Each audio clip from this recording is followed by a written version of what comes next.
Donc ça, c'est la deuxième des causes de réponse à l'invocation. La première, le voyage. La deuxième, le fait d'être humilié pour Allah Azza wa Jal. Et la troisième, c'est le fait de lever les mains. Il dit quoi, alayhi salatu wa salam, il lève ses mains au ciel.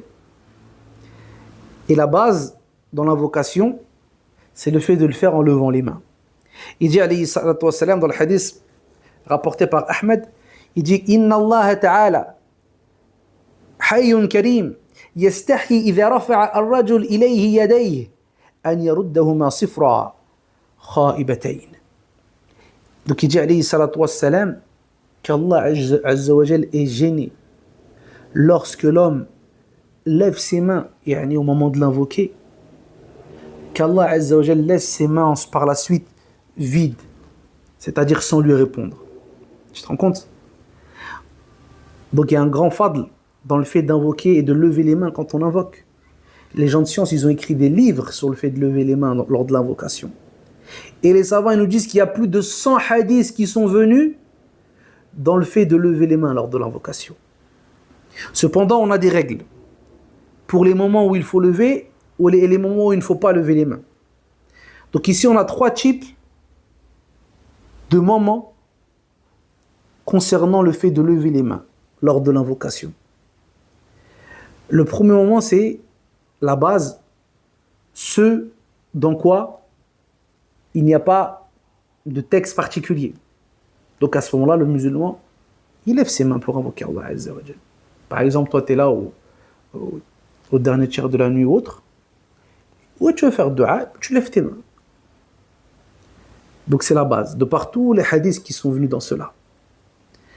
Le deuxième moment, c'est le moment où ça va être fortement recommandé de lever ses mains lors de l'invocation. C'est tous les moments où le prophète sallallahu alayhi wa sallam a fait dua et a levé les mains.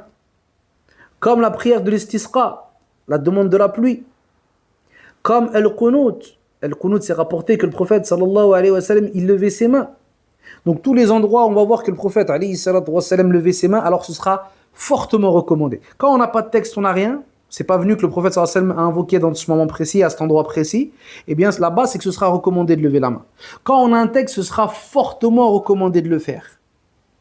Et le troisième moment, c'est le moment où il est interdit de lever ses mains.